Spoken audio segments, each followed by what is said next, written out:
white, lifeless, and stretching as far as the eye can see. You are looking at the devastating aftermath of Cyclone Ditwa.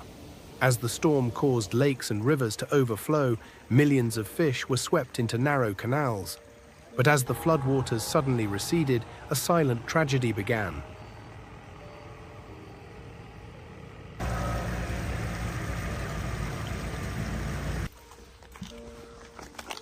I'm trekking through the thick brush, following the father and his two sons.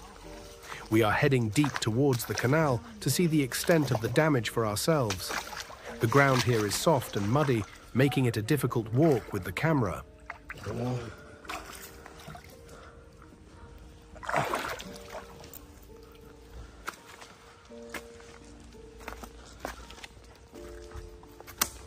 It might look shallow from here, but you have to be careful.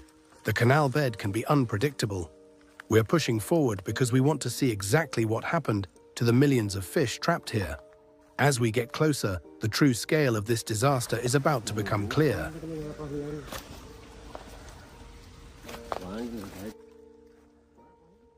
As we push forward, I'm seeing more than just mud. The floods have dragged in a lot of plastic and trash, scattering it all along the banks. It's a sad sight to see this much waste tangled in the brush as we make our way to the site.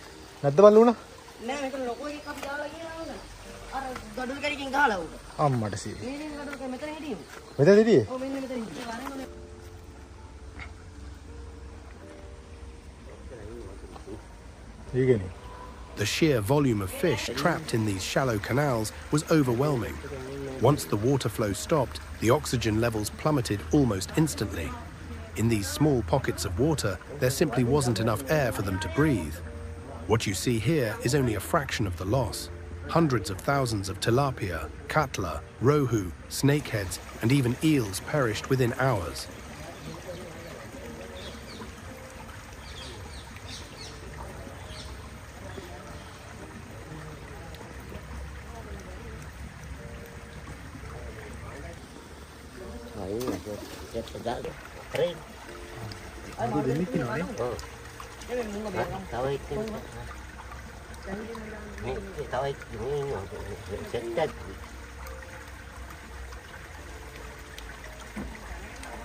We could only reach certain areas, but the scene was the same everywhere.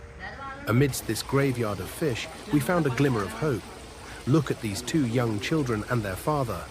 They are tirelessly catching the few remaining survivors from the stagnant pools and releasing them back into the safety of the main lake.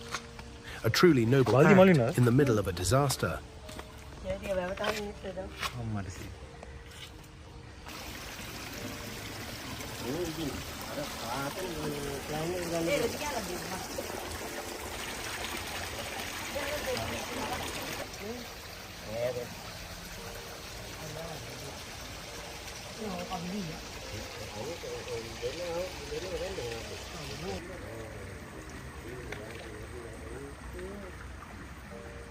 While some are here to save lives, others are taking the opportunity to fish for what remains. However, it's a grim reminder. These dead fish, turned white by the sun and lack of oxygen, are no longer safe for consumption. It is a harsh reality of nature's unpredictable cycle.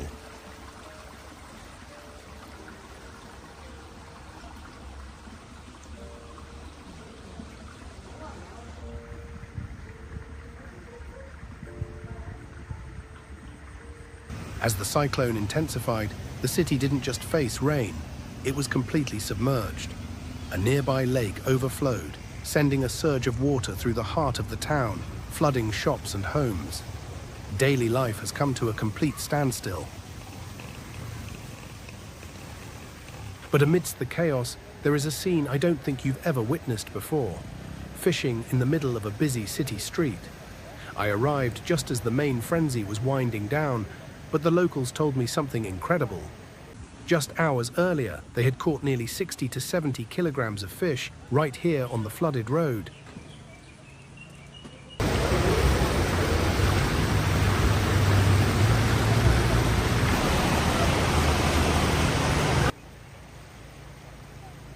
You might be wondering, why are these people standing in the middle of the floodwaters, clutching wooden sticks and even swords? It looks like a scene of defense, but the reality is quite different. They are waiting for the fish being swept through the streets by the powerful current. As soon as a fish surfaces, they strike it with sticks or blades to stun it, making it easier to capture by hand. It's a primitive and intense way to hunt, right in the heart of the flooded town.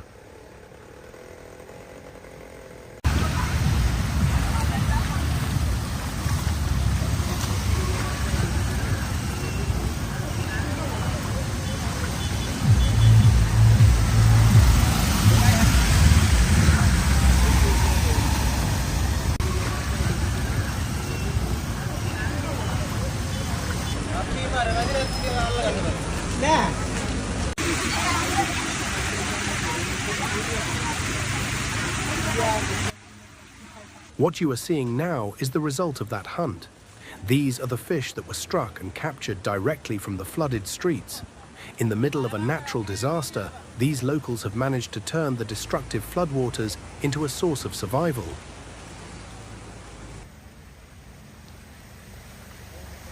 Now look at this. Right in the middle of the flooded city streets, surrounded by shops, people are casting fishing nets. It's a scene that feels almost misplaced. Traditional lake fishing happening on a concrete road.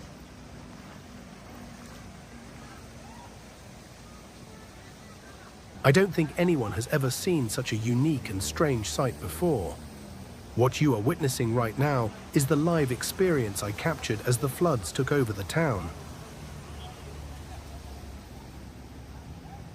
I wanted to bring you right into the middle of this moment, to show you how a bustling urban center transformed into a fishing zone.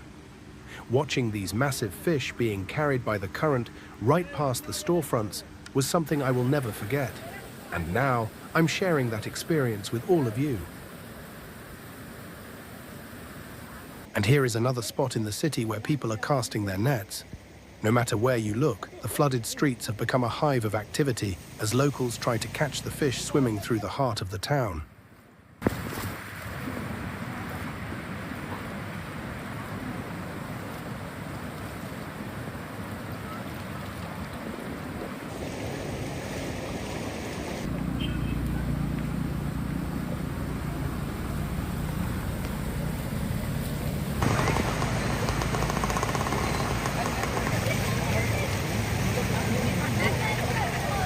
And now you can see a young man who has just caught a massive tilapia. Seeing a fish of this size being pulled straight from the city streets is truly remarkable. It just goes to show the sheer volume of aquatic life that the floodwaters brought right into the heart of the community.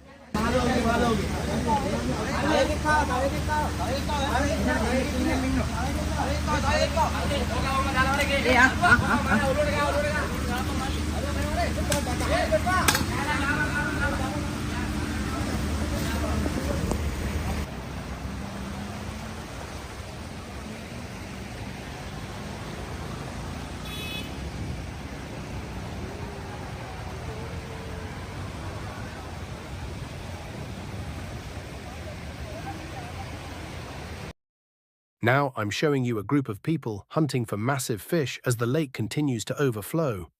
In the peak of the flood, these giants are swept out of their natural habitat, and for these locals, it becomes an intense race to capture them before they disappear into the city streets.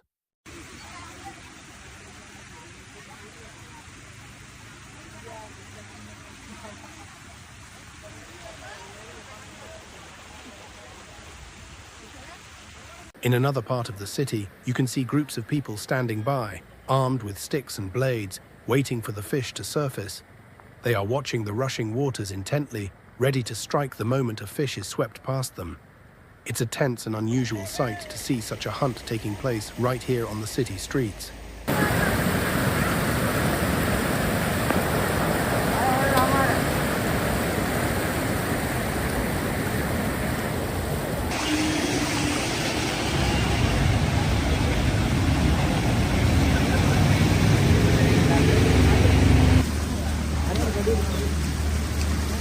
After seeing these incredible scenes, I want to know what you think. What are your thoughts on this unique situation? Please leave a comment down below and share your perspective with us.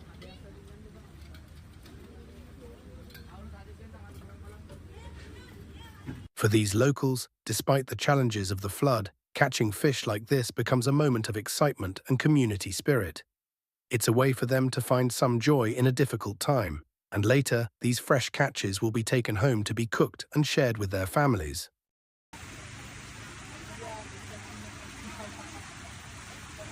In the midst of the long hours spent fishing, when hunger strikes, these people find a simple way to stay energized. They gather the coconuts swept away by the floodwaters, crack them open, and eat the fresh kernel inside. It's a quick and natural way to keep going while they wait for their next catch in these challenging conditions.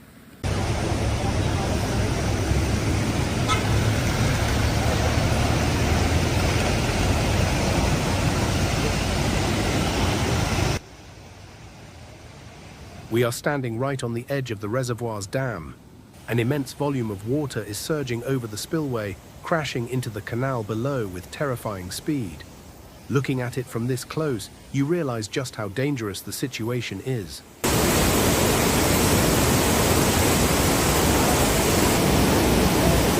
The current is so powerful that if anyone were to fall in, there would be absolutely no escape. Despite the obvious danger, people still flock here, drawn by the rare and awe-inspiring sight of the reservoir reaching its breaking point. Take a look at this, a massive cattler fish caught right from the overflowing reservoir. Along with it, there are plenty of tilapia and rohu. These are the giants that the floods brought into the village. Now, a local villager is attempting to cut this large cattler fish. But if you watch closely, his approach is quite unusual. He's definitely doing it his own way. It's clear right from the start that his knife is very blunt, making the task much harder than it should be.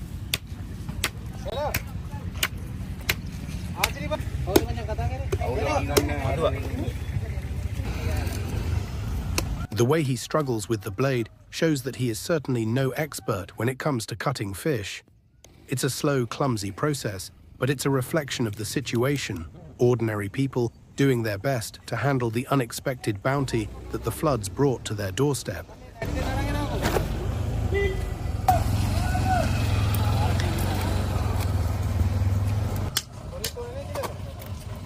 After the struggle of cutting it, they are now getting ready to sell the cattler fish.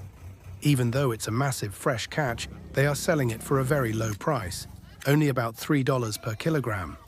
It's a rare chance for the villagers to get fresh fish at such an affordable rate right after the storm.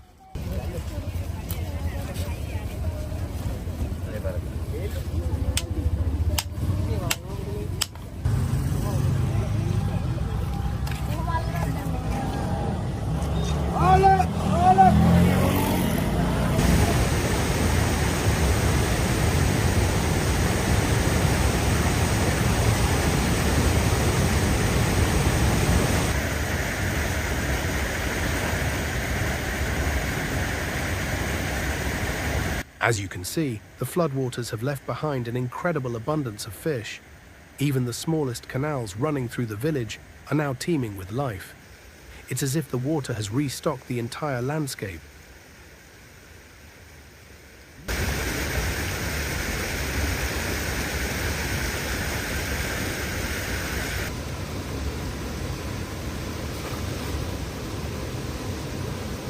As you can see in the video, these are the tilapia he just managed to catch.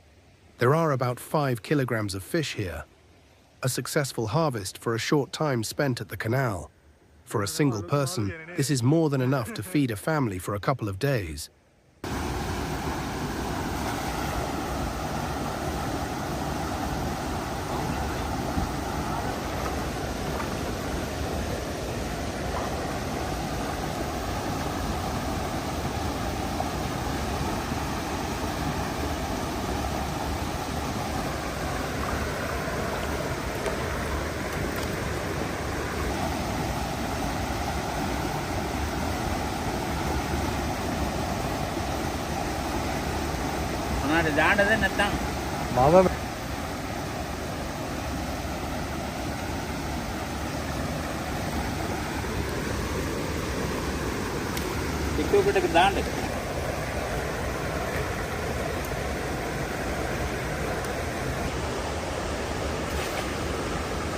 His goal is to catch more than 10 kilograms of fish today.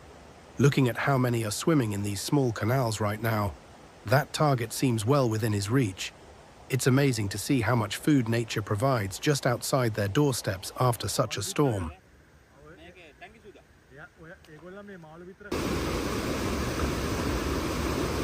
If any fish that are not suitable for eating get caught in the net, they are immediately released back into the water.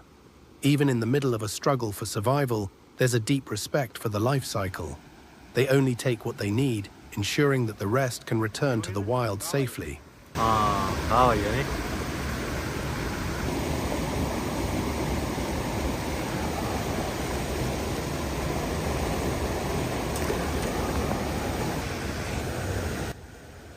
I want to take a moment to talk about this man, the fisherman who made this possible. He was incredibly kind and genuinely honest throughout our time together.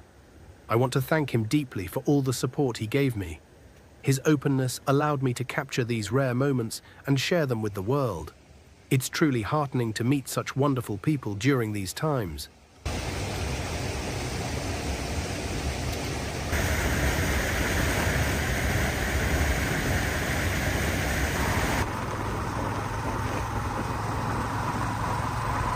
It's been about 3 days since the floods receded.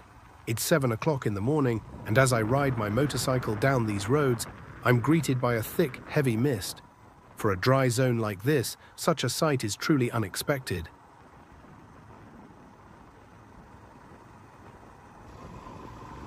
The air is incredibly cold, a chill that seeps right through you as I ride. In this peaceful, misty landscape, I'm on a special mission this morning.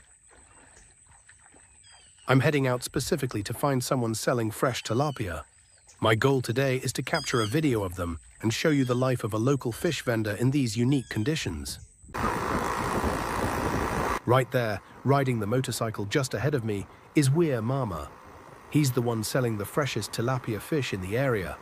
I've traveled quite a long distance this morning just to track him down. From this point on, I won't be talking anymore. Please enjoy the rest of the video.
Number එකක්වත් මේ මං ගාව නෑ. සමහරට call එකක් ගැහුවත් දන්නේ නෑ. නෑ ඒ නම්බර් එකට මම සිම් එකක් ගත්තා. ගත්තා? ඔව්.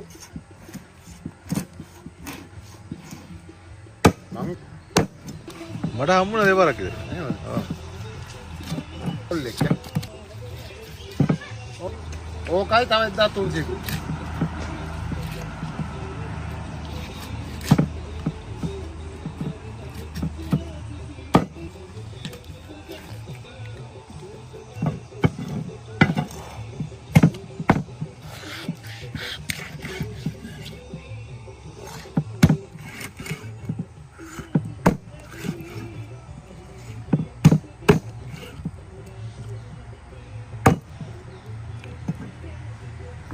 පලනවා නුඹ සෙක්කු. හා? පලනවා. ඕනේ. ඔය මිනිස්සු මේ ගෙවල් හරියට හදාගන්න නැතුව ගෙවල් වල ගෙවල් හදාගෙන හිටපු සෙට් එකක් හිටියානේ. ඒ අයට තමයි හානි වුනේ. හානි වුනේ කියන්නේ වතුර වලේ ගේ හදපුවාම ඒකලා ආධාර ගන්න බලන්නේ. අනේ තව තියෙන අනවසර ඉදිකිරීම. අනවසර ඉදිකිරීම තමයි 90ක් විතර ගියේ ඔව්. ඒ කියන්නේ එපා කිය. ඔය මල්ලතුල. ඔව්. මේ රක්ෂිත අයින් කරන්නේ හදිසි ආපදා වෙන්න පුළුවන් ඒරියා. ඒවා. ඔව්.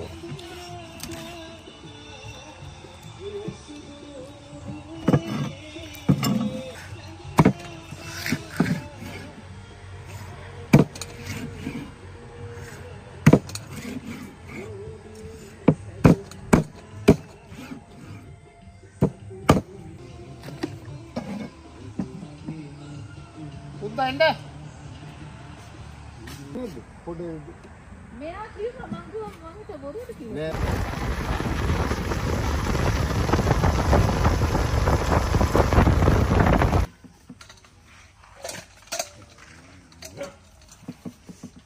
ඒ දෙන්නේ නැද්ද?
කියන්නේ දෙකර නෑ කියනකො. ඉහි ගෙදර ස්ටෑන්ඩ් එකක් ඉහි තියෙනවනේ කොහොමද?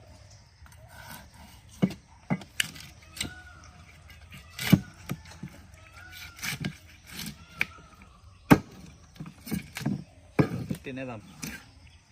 අර වෙඩි ගෙවිලම පදම් වෙන්න ඕන. ගෙවෙනකන් කියන්නේ. මේක ඉස්සරහින් කැලලක් කපලා අයින් කරා නම් හරි.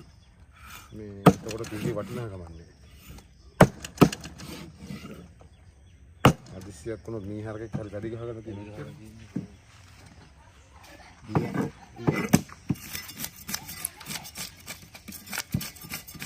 ඉතින් ගොන්නේ අපත් ගහලා තියෙනවා. ඕකේ.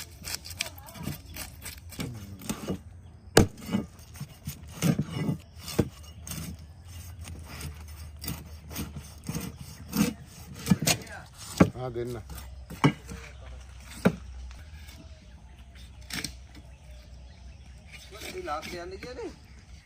අපිට යන්න ගියා කියන්නේ. කොට වැඩි ඇස්ටි ඉන්නේ. ඉස්සර වල. තිබ්බ ලොකු ටික මෙහාට කැපුවා.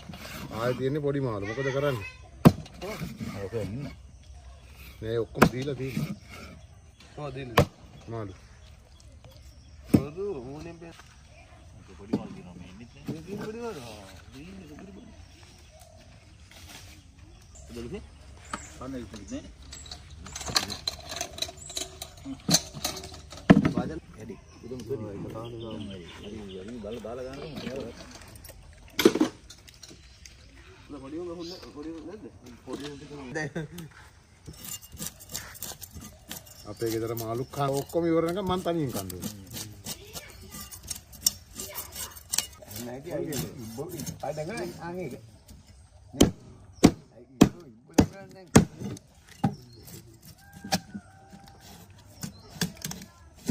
යානේ ගප්පුවා.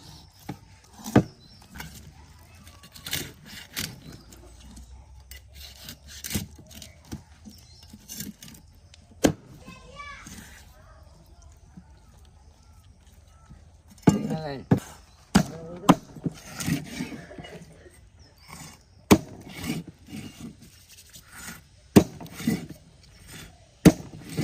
උගේ පිටරේ නේ උනේ. ඉරිසතුනේ. Nè này bitter.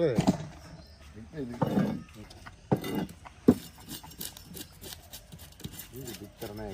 Ini dia deh mas. Dia lagi. Ini kai. Ini kai tu kau.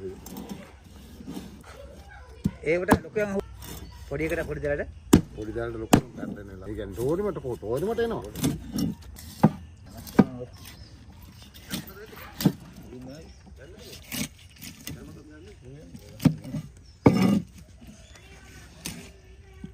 මේක මදි.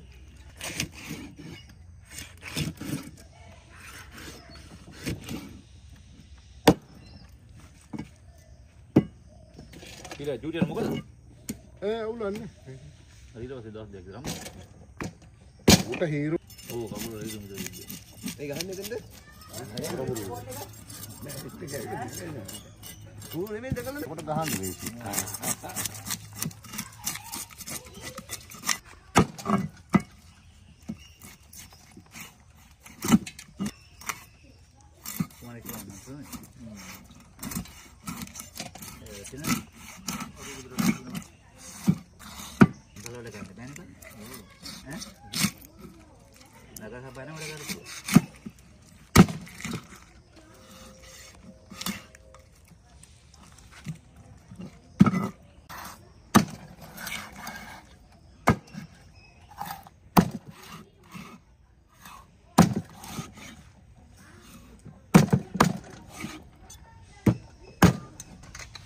කොහොමද කියන්නේ?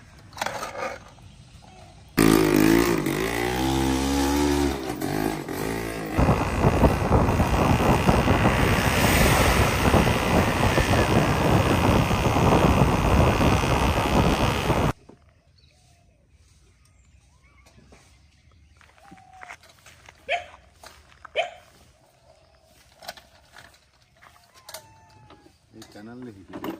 fish cutting. ඔව් YouTube channel එක කරනවා.